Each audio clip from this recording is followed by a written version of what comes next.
The people who change a Mafia alpha's fate rarely survive long enough to tell the story.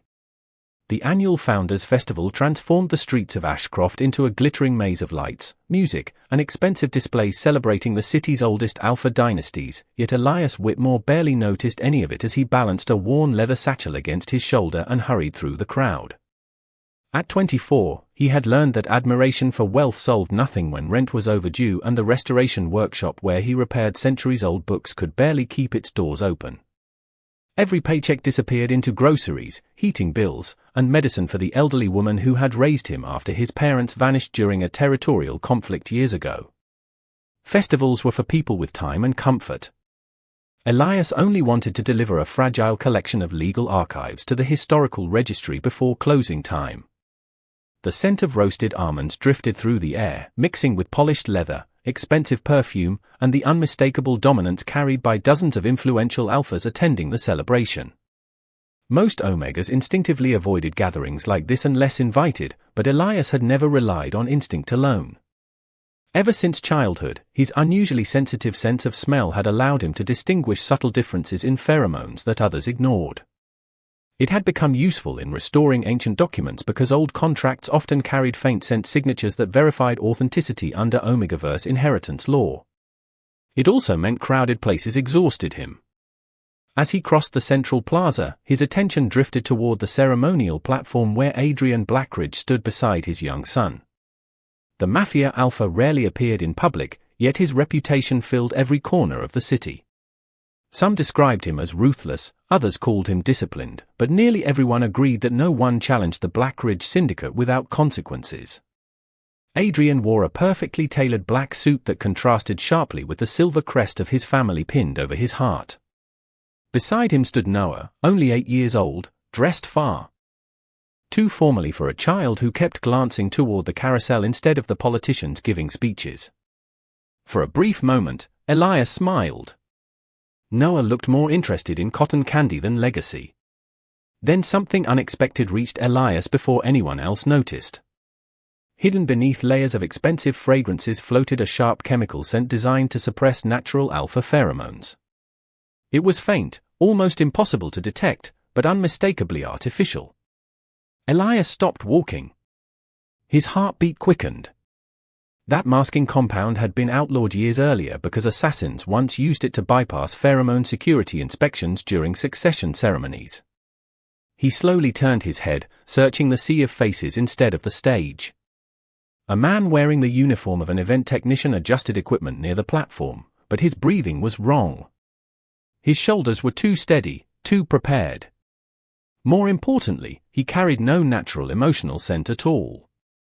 It was as if someone had erased his biological presence.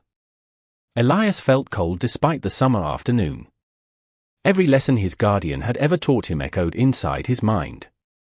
Trust what your nose finds before your eyes understand why. Noah suddenly stepped away from Adrian after spotting a colorful paper windmill rolling across the pavement. Laughing, the boy chased it toward the edge of the platform while several security officers remained focused on the crowd instead of the child. Elias saw the technician shift his weight by only an inch. That tiny movement confirmed everything. Without thinking, Elias dropped his satchel and ran. People gasped as he pushed between startled spectators, ignoring confused protests while Noah bent down to grab the windmill. Adrian noticed the commotion just as Elias reached the child.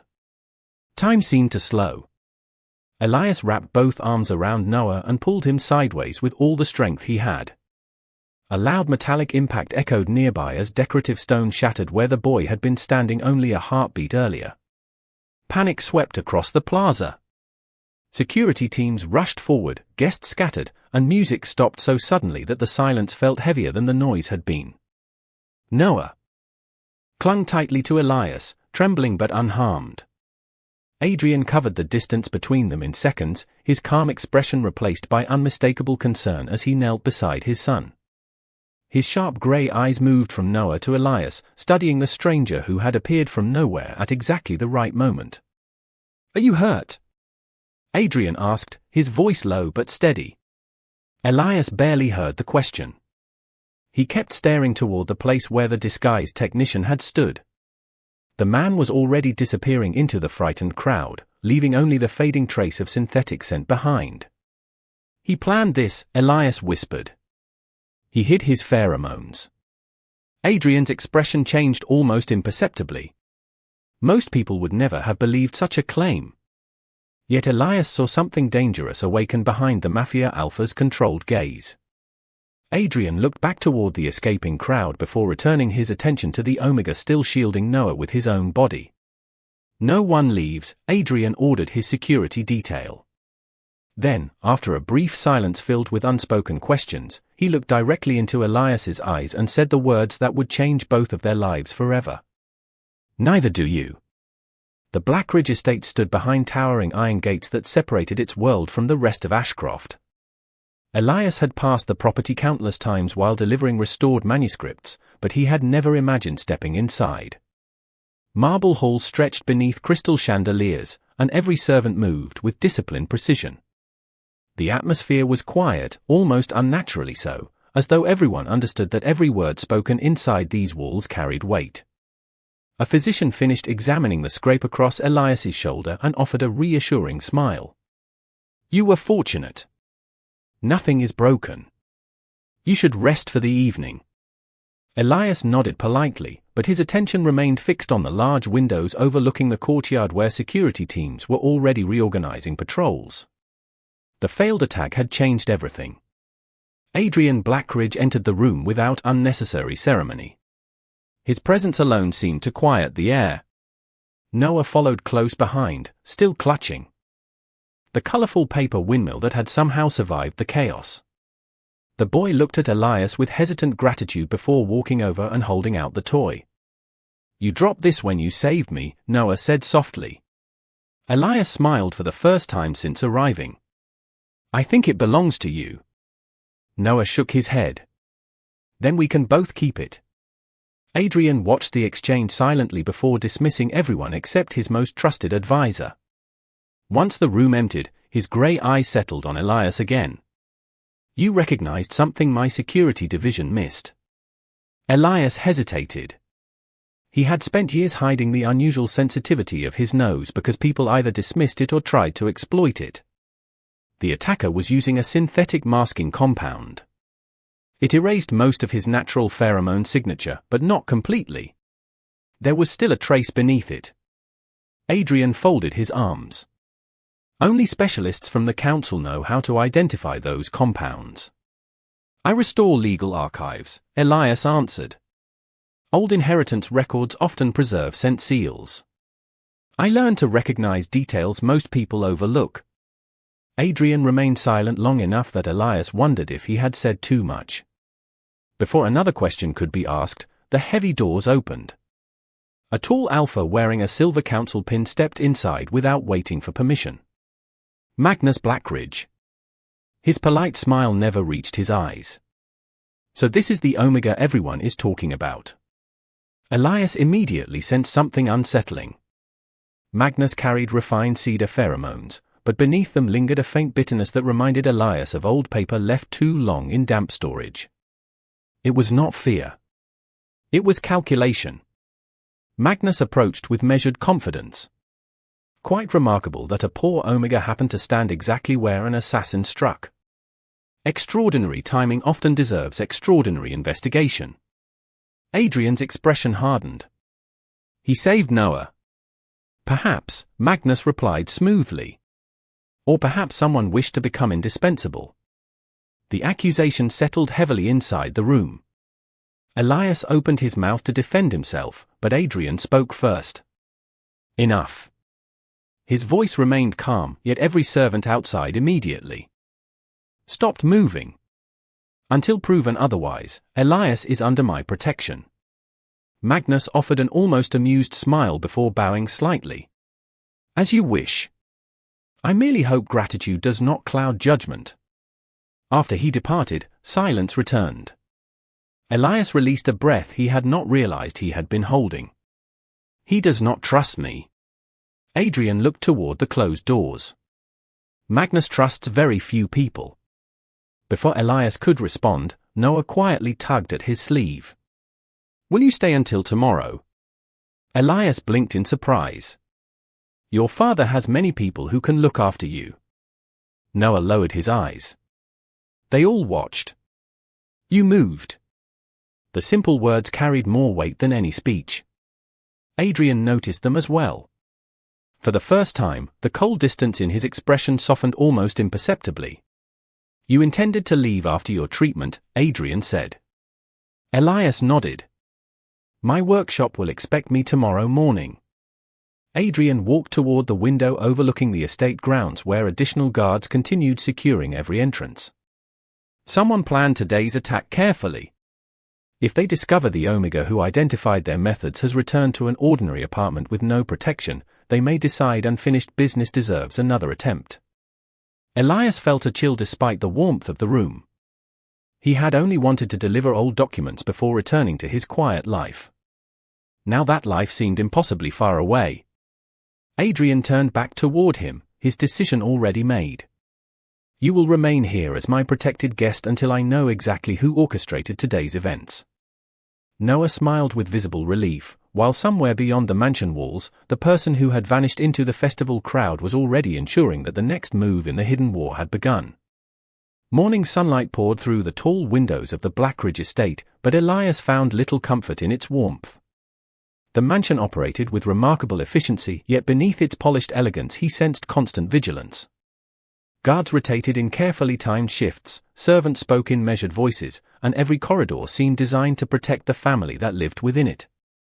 While Noah attended private lessons, Adrian spent hours meeting with advisors investigating the festival incident. Elias tried to remain invisible, believing his presence was only a temporary inconvenience, until the estate librarian approached him with an unusual request. Several historical inheritance ledgers had been damaged by age, and since Adrian had already learned about Elias's profession, permission had been granted for him to examine them while remaining inside the estate. The quiet archive became the first place since arriving where Elias finally felt at ease. Shelves filled with centuries of legal records surrounded him, each volume preserving the complicated history of alpha bloodlines, omega protections, and family succession laws that shaped their society. As he carefully turned brittle pages beneath a reading lamp, familiar habits returned. He examined faded seals, compared handwriting, and studied the faint scent impressions left within wax stamps that ordinary investigators could never notice. Hours passed before something unexpected caught his attention. 2 succession agreements signed nearly 10 years apart carried identical family seals, yet one document contained a barely visible difference. The official wax smelled authentic, but beneath it lingered the faint trace of newer resin, meaning the seal had been removed and replaced. Elias immediately checked several related ledgers. The pattern repeated itself. Someone had altered historical inheritance records with extraordinary precision.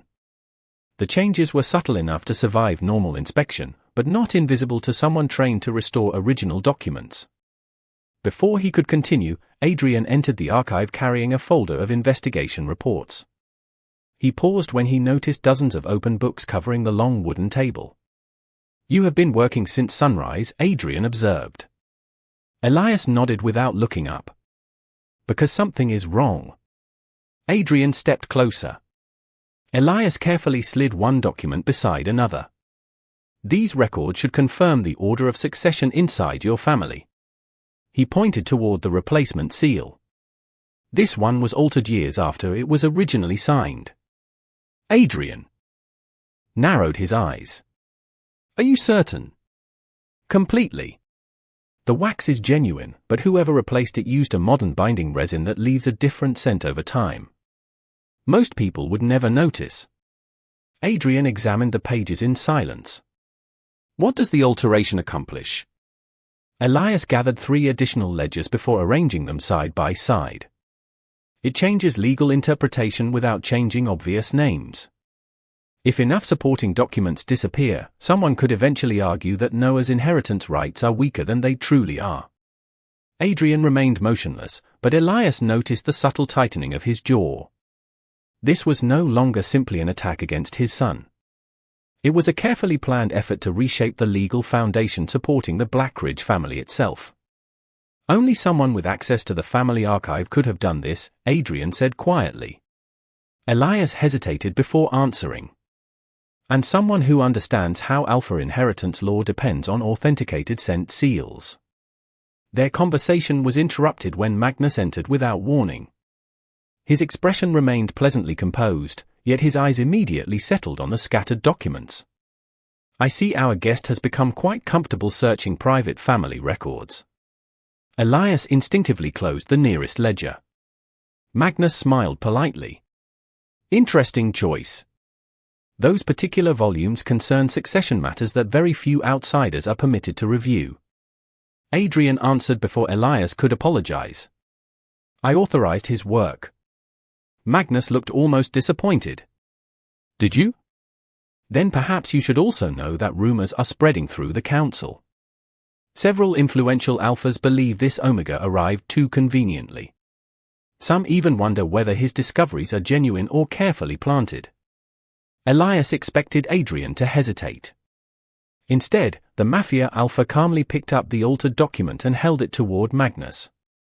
Can you explain why an official succession seal was replaced? For the first time since meeting him, Magnus allowed a fraction of surprise to cross his face before recovering his composure. Old records require restoration from time to time. Elias spoke. Carefully. Restoration preserves history. It does not rewrite it. The room fell silent. Adrian looked at Elias differently than he had the previous day. The gratitude that had first brought the Omega into the estate had begun changing into respect. Elias was no longer simply the stranger who had protected Noah. He had become the first person to uncover evidence that someone was quietly reshaping the future of the Blackridge family from within.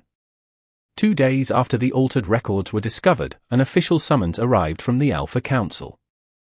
Refusing it was not an option. Under Omegaverse law, any Omega whose biological traits could influence inheritance verification or pheromone authentication fell under the Council's authority for evaluation. Elias read the notice twice before quietly placing it on the desk. The language sounded polite, but its meaning was unmistakable. If the Council declared his rare ability to be a public resource rather than a private gift, they could require him to work exclusively under government supervision for the rest of his life. Adrian read the same document with growing silence. He knew exactly what the summons implied because the law had been written decades earlier after several succession disputes nearly destroyed powerful alpha families. Rare Omega sensory abilities were considered strategic assets, not personal rights. You are not being invited, Adrian finally said. You are being claimed. Elias lowered his eyes. If the law says they have the authority, perhaps I should cooperate. Adrian immediately shook his head. The law exists to protect society, not to imprison someone because of a talent they never asked for. Later that afternoon they entered the council hall, an enormous marble chamber where representatives from the city's oldest alpha families gathered beneath stained glass windows displaying centuries of legal history. Every seat was occupied. Some members watched Elias with curiosity, while others studied him as though he were another historical artifact waiting to be catalogued. Noah had wanted to accompany them, but Adrian insisted the child remained safely inside the estate. The hearing began with formal introductions before the chief registrar presented the findings from the Blackridge archives. Elias was then asked to explain how he had detected alterations invisible to trained investigators. Speaking calmly, he described the aging patterns of scent seals, the differences between traditional wax and modern restoration compounds, and the importance of preserving authentic legal records. Murmurs spread across the chamber. Several historians exchanged astonished glances. One elderly council member adjusted his glasses before asking, "Has anyone ever documented another Omega with this degree of pheromone discrimination?" A senior researcher answered quietly, "Only in records nearly 2 centuries old." Those individuals served as neutral witnesses during succession disputes because their sensory perception could expose counterfeit scent seals. The atmosphere changed instantly. Elias realized the discussion had shifted away from the forged documents and toward him. Another council representative stood. Such an ability belongs under institutional protection. It would strengthen inheritance law throughout the region. A different alpha added, independent access to this level of verification could alter the balance of influence among major families. Elias suddenly understood why Magnus had seemed almost pleased by the summons. The debate was no longer about justice. It was about ownership. Magnus rose with practiced elegance. The council should consider placing Mr. Whitmore under permanent supervision until standardized procedures can be established. Extraordinary gifts deserve responsible oversight. Several members nodded in agreement. Elias remained standing in the center of the chamber, feeling less like a citizen than evidence being examined. Before another vote could be proposed, Adrian stepped forward. His voice was calm, but it carried effortlessly through the silent hall. He is not property. Every conversation stopped. Adrian continued without raising his tone. Mr. Whitmore voluntarily assisted my family after saving my son. He uncovered criminal manipulation within legally protected records because of his profession, not because anyone ordered him to do so. If the council responds by stripping away his freedom, then every Omega with exceptional abilities will learn to hide them forever. That outcome weakens the law instead of protecting it. The chamber remained silent as Adrian positioned himself beside Elias rather than behind him. The gesture spoke as loudly as his words. For the first time since entering the council hall, Elias no longer felt alone. Some members who had supported mandatory supervision now exchanged uncertain looks, recognizing the dangerous precedent such a decision could create. The chief registrar postponed the final ruling until additional legal review could be completed, but as the meeting adjourned, one truth had already become impossible to ignore. Adrian Blackridge was no longer protecting Elias simply because he had saved Noah. He was choosing to stand beside him even when doing so placed him in direct opposition to the most powerful alpha authorities in the city. The council delayed its decision, but the consequences arrived long before any official ruling. By the next morning, every influential family in Ashcroft knew about the Omega whose extraordinary senses could expose forged scent seals and altered inheritance records. Some newspapers praised Elias as a protector of justice, while others questioned why a poor Omega had suddenly become so important to the Blackridge family. Rumors spread faster than facts. A few commentators even suggested that Adrian intended to establish a political bond simply to secure exclusive access to Elias's rare ability. Elias avoided reading the articles after the first few headlines. He had spent his entire life trying not to attract attention, and now strangers debated his future as though he had no voice of his own. Adrian, however, understood that silence would only invite more speculation. Late that afternoon he gathered his legal advisors inside the estate library, where shelves filled with centuries of Blackridge history surrounded a polished oak table. Several attorneys presented possible strategies to challenge the council, but each carried significant risk. Finally, the senior legal advisor placed a thick document before Adrian. "There is one remaining option," she explained. "The protective custody statute." Elias looked up in confusion. The attorney continued, "Under Omegaverse civil law, an alpha family may request legal responsibility for protecting an Omega whose safety has become endangered because of public knowledge connected to state investigations. The arrangement grants residents, financial security, and full legal protection without creating a bond or changing personal autonomy." Adrian read every page carefully before asking the only question that mattered. "Can the council still remove him during the investigation?" "Not without proving that your protection endangers public safety," the attorney replied. "The burden shifts to them." Elias immediately shook his head. "I cannot allow your family to carry that responsibility because of me." Adrian closed the document. "This situation exists because you chose to save my son. Responsibility already belongs to me." Elias met his eyes. "People will misunderstand." "They already do," Adrian answered with quiet honesty. "The difference is that this decision gives you legal rights instead of leaving you exposed to rumors." After several moments of silence, Elias slowly signed the final page. Adrian signed beside him, and the official Blackridge seal was pressed into the document with dark blue wax recognized throughout the region as one of the oldest legal emblems in Alpha Society. The filing was transmitted to the council before sunset. That evening, After the legal documents had been delivered, the estate finally grew quiet for the first time in days. Adrian found Elias alone inside the library, carefully repairing a weathered family journal whose fragile pages had nearly fallen apart. Neither of them spoke for several minutes. Adrian simply watched the Omega's steady hands restore something everyone else believed was beyond saving. "You treat broken histories the same way you treated Noah," Adrian said quietly. Elias looked up in surprise. "Both deserve a chance to become whole again." Adrian allowed himself a faint smile. "Most people see power when they look at my family. You were the first person who looked for the truth. Instead," for reasons neither of them could fully explain, the silence that followed no longer felt uncomfortable.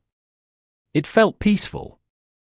Outside the tall windows, evening lights reflected across the gardens, and Adrian realized he could no longer remember when the Blackridge estate had last felt this calm. Within hours the announcement reached every major family. Reactions were immediate. Some interpreted Adrian's decision as an act of honor. Others believed he was preparing to strengthen his political influence through an eventual bond. Rival organizations began questioning whether the Blackridge syndicate intended to monopolize rare Omega abilities for future succession disputes. Across the city, Victor Graves quietly encouraged those suspicions through carefully planted conversations and anonymous editorials that warned of an imbalance between the great alpha houses. Distrust slowly spread where certainty had once existed. Back at the estate, Noah remained blissfully unaware of the political storm gathering beyond the gates. He found Elias in the greenhouse that evening examining a collection of rare orchids. "Does this mean you are staying longer?" the boy asked hopefully. Elias smiled gently. "For a little while." Noah looked relieved enough that Elias felt some of his own anxiety disappear. Adrian watched the exchange from the doorway without interrupting. He realized that the legal document he had signed protected more than an extraordinary Omega. It also preserved the sense of safety his son had begun to rediscover after the festival. As twilight settled over the estate, the official confirmation arrived from the council acknowledging Elias as a legally protected guest of the Blackridge family pending further review. It was only a temporary order, yet everyone involved understood that a single signature had altered the balance of power throughout Ashcroft. What had begun as gratitude for one courageous act had evolved into a public commitment, and while Adrian believed he had secured Elias against immediate danger, unseen enemies were already preparing to transform that very protection into the spark for a much larger conflict. Life inside the Blackridge estate slowly settled into a new routine, yet the calm felt fragile, as though everyone sensed an approaching storm. Adrian divided his days between council meetings and strengthening security throughout the estate, while Elias returned to restoring historical documents in the family archive whenever he could. The quiet work gave him a sense of purpose, but it also allowed him to continue examining records connected to the Blackridge bloodline. One afternoon he discovered a collection of sealed succession files that had been transferred from an abandoned courthouse decades earlier. Unlike the documents he had already studied, these contained detailed annotations explaining why specific inheritance laws had been amended after previous alpha family disputes. As Elias carefully compared the notes with the altered records he had uncovered earlier, an unsettling pattern emerged. Every revision benefited the same hidden branch of the Blackridge family while gradually weakening Noah's legal position as heir. The changes had been made so slowly over many years that no ordinary audit would have detected them. Elias immediately carried his findings to Adrian's private office. Adrian listened without interruption as the documents were arranged across the desk. "This is no longer about one forged seal," Elias said quietly. "Someone has been reshaping your family's legal history for years." Adrian studied the evidence before asking the question neither of them wanted answered. Who benefits if Noah loses his inheritance rights? Elias pointed toward an overlooked family registry listing secondary descendants. One name appeared repeatedly beside amended legal references. Magnus Blackridge. Adrian leaned back in silence. His uncle had always presented himself as a loyal advisor, yet the document suggested something entirely different. If Noah were removed from the line of succession, Magnus would possess the strongest surviving legal claim to leadership under existing alpha inheritance statutes.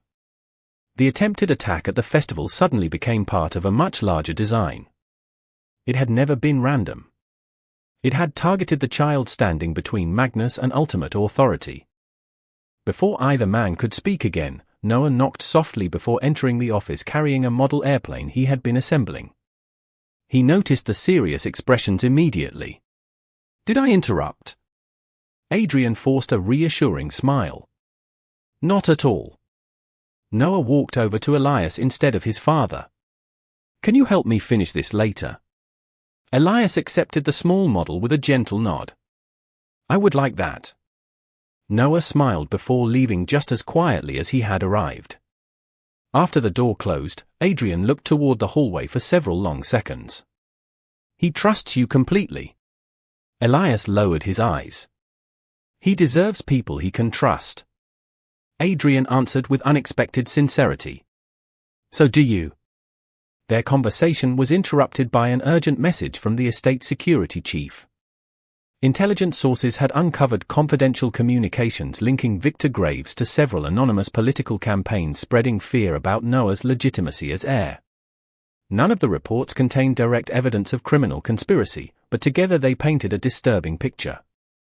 Victor was amplifying every rumor that weakened confidence in the Blackridge succession while someone inside the family quietly manipulated the legal foundation supporting it.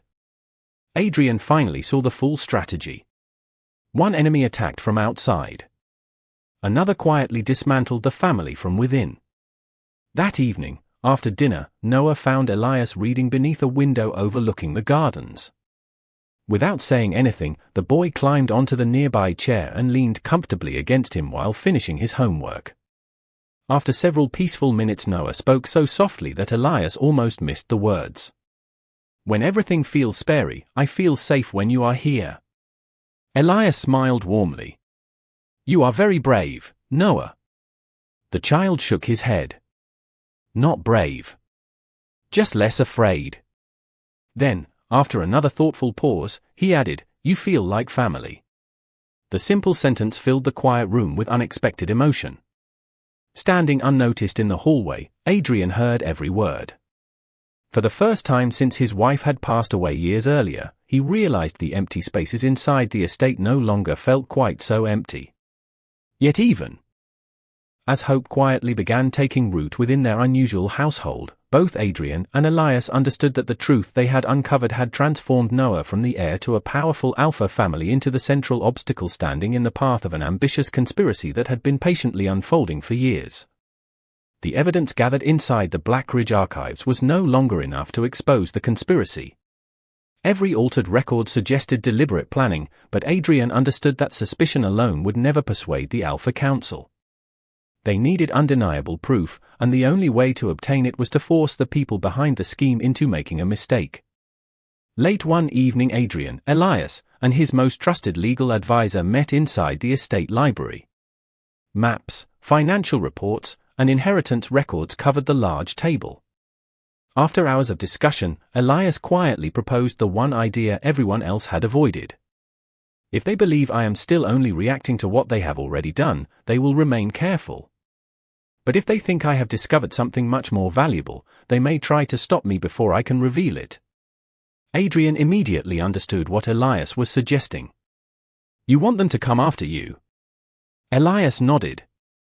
"Not because I want to be in danger, but because they have hidden themselves behind other people for years. They need a reason to step into the open." Adrian remained silent for several moments before answering. "I do not like this plan." "Neither do I," Elias admitted, "but every forged document points toward someone who knows the law better than almost anyone else.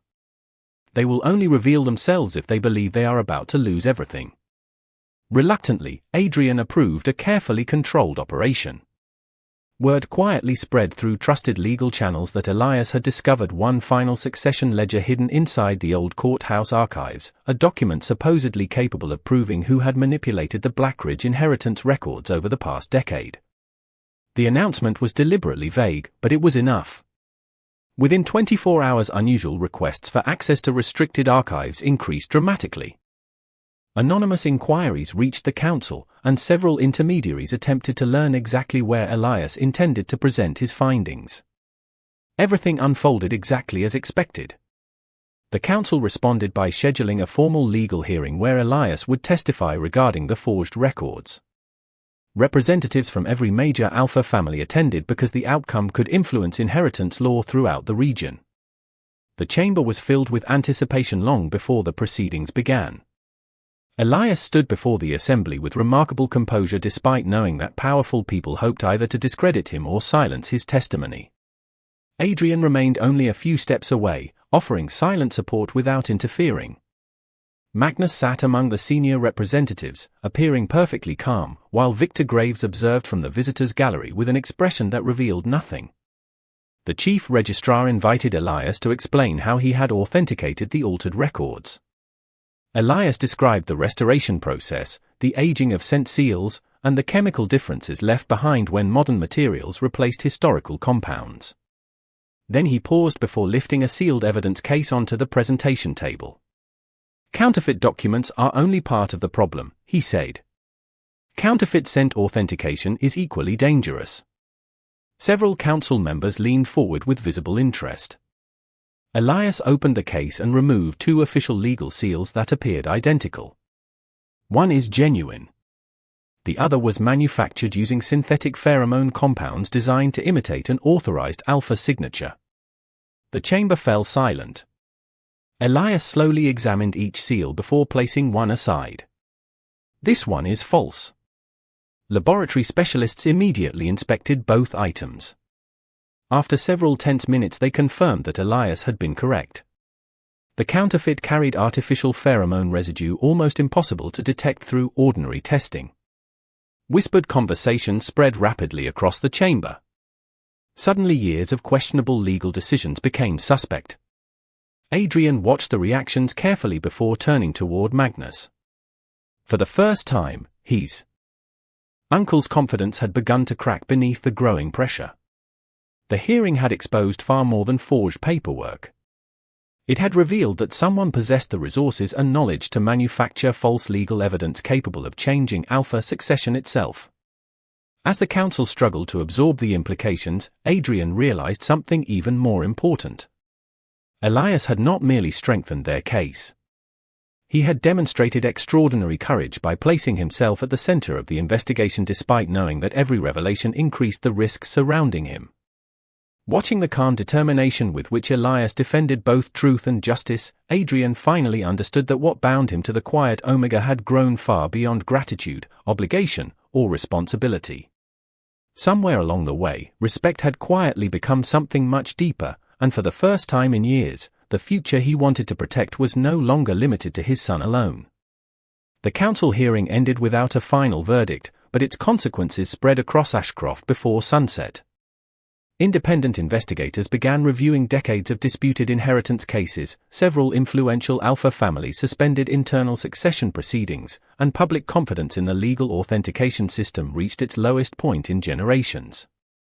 Adrian knew that exposing the conspiracy had forced hidden enemies into a corner, making their next move both desperate and dangerous. Security around the Blackridge estate doubled overnight, and Noah was no longer allowed to leave the grounds without a carefully coordinated escort.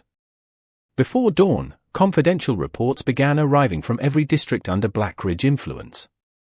Tavern owners, freight captains, warehouse supervisors, and information brokers quietly loyal to Adrian all delivered fragments of the same picture. No official police network could have gathered intelligence that quickly. Within hours Adrian had reconstructed Victor's movements across the city without making a single public announcement. Elias finally understood why even the Alpha Council treated the Blackridge Syndicate with caution. Adrian did not rule through fear alone. He ruled through an invisible network that noticed disturbances long before ordinary authorities even realized danger existed. Despite every precaution, the atmosphere inside the mansion became strangely peaceful. Elias spent more time helping Noah study history, restoring damaged books together, and walking through the estate gardens during quiet evenings. Those ordinary moments reminded Adrian what he was truly trying to protect. One rainy afternoon, while Adrian attended an emergency council session, Noah disappeared from his classroom during a scheduled break. The estate immediately entered lockdown.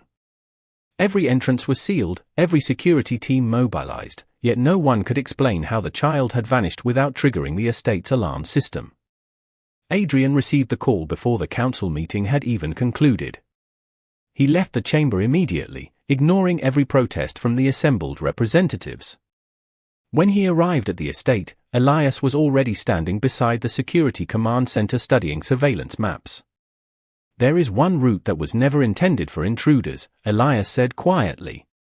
"The original underground passage used to transport historical records between the courthouse and the estate before modern archives were built." Adrian looked up sharply. "It has been closed for decades." Elias nodded. "Officially, yes. But the restoration maps I examined last week showed recent maintenance markings beneath newer construction. Someone wanted that tunnel forgotten, not destroyed." Search teams immediately redirected toward the abandoned passage beneath the old gardens. Inside the narrow corridor they found unmistakable signs that someone had recently passed through, including fresh footprints and traces of the same synthetic pheromone compound Elias had detected during the festival.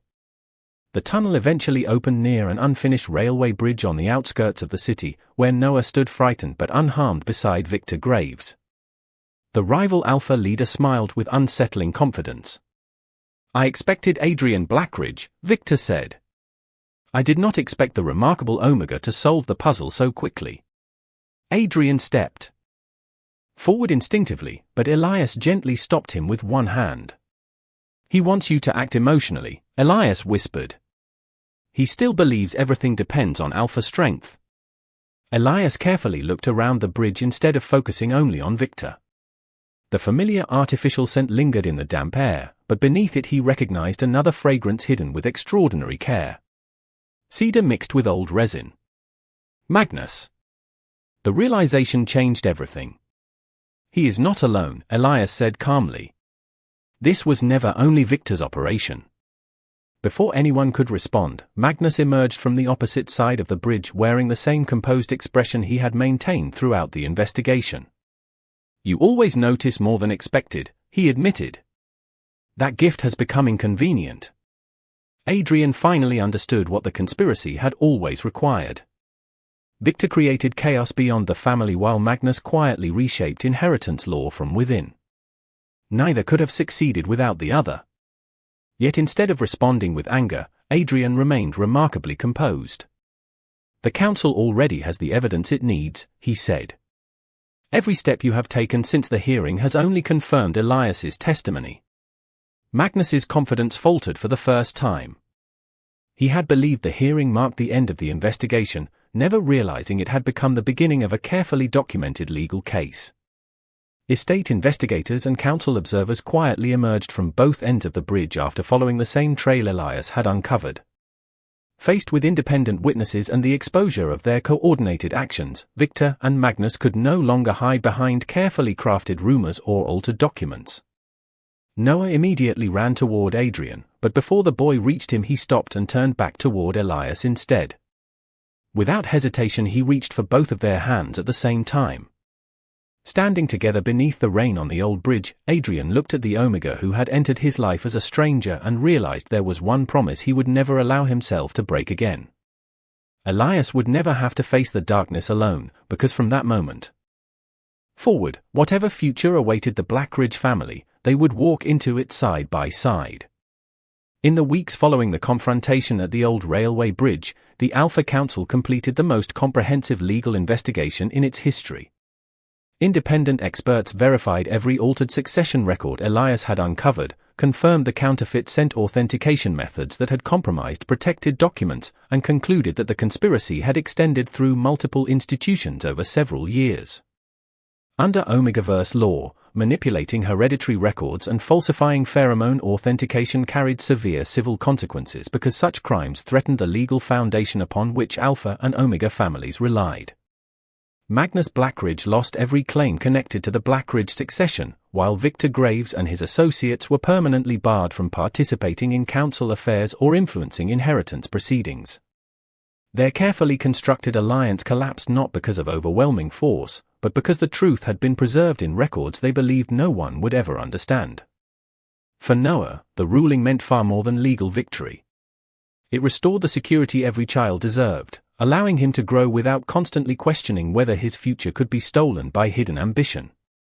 The Black Ridge estate slowly transformed from a fortress under constant pressure into a genuine home once again. Servants smiled more often, the gardens reopened, and laughter gradually replaced anxious silence throughout the halls. The council, recognizing how easily rare Omega abilities could be exploited under outdated statutes, introduced sweeping reforms. New legislation guaranteed that no Omega possessing uncommon biological talents could be compelled into permanent institutional service against personal choice. Instead, participation in legal investigations would require informed consent, independent representation, and judicial oversight. Historians later described the reforms as the most significant modernization of Omega civil protections in decades. Elias never expected his quiet life restoring damaged books would help reshape the law itself. Even after receiving numerous offers from universities and government archives, he accepted only one position. With council support, he established the Ashcroft Institute for Pheromone Authentication and Historical Preservation, where Alpha, Beta, and Omega scholars work together to protect legal records and train future specialists capable of preserving historical truth without political influence. The institute became a symbol that cooperation could strengthen society far more effectively than fear. Years earlier, Elias had spent much of his life hiding the extraordinary sensitivity that made crowded places exhausting and strangers suspicious. He once believed that the gift separating him from everyone else would only bring loneliness. Now that same ability had become a safeguard for countless Alpha, Beta, and Omega families whose histories could no longer be quietly rewritten. What Elias had once feared as a burden had finally become exactly what his guardian always believed it could be, a gift meant to preserve truth rather than hide from it. Adrian often visited the restored library where Elias taught students how a single overlooked detail could change generations of history. Their conversations remained as calm and thoughtful as they had become during the investigation, built on mutual trust rather than obligation. One autumn evening, beneath the vaulted glass ceiling of the council hall where so many difficult decisions had once been debated, Adrian invited Elias to stand beside him before a small gathering of family, friends, and council representatives. There were no political negotiations, no legal pressures, and no expectations hidden behind ceremonial language. Adrian simply looked into Elias's eyes and spoke with complete honesty. "The first time I asked you to stay, it was because I believed I owed you a debt. The second time, it was because I wanted to protect you. Today I ask because I cannot imagine building the future without you beside me. Will you choose to create that future with me?"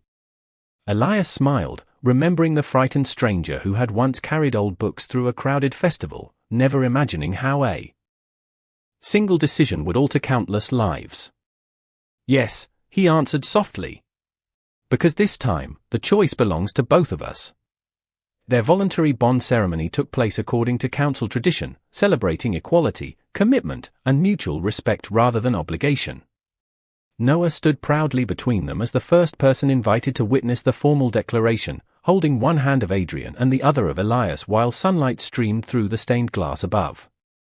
Years later, visitors entering the Ashcroft Institute often paused before a framed paper windmill displayed inside the entrance hall. Few understood its significance, but those who knew the story smiled whenever they saw it. It reminded them that history is not always changed by the strongest alpha, the wealthiest family, or the loudest voice. Sometimes it changes because one ordinary Omega chooses compassion instead of fear, one child discovers the meaning of trust, and one alpha learns that the greatest strength is not found in power alone, but in protecting the people who freely choose to stand beside you. If you were in their place, what choice would you have made? Share your thoughts in the comments, we'd love to hear your perspective. And if you enjoy Alpha and Omega stories filled with love, sacrifice, heartbreak, and unforgettable second chances, don't forget to like, subscribe, and turn on notifications so you never miss the next journey.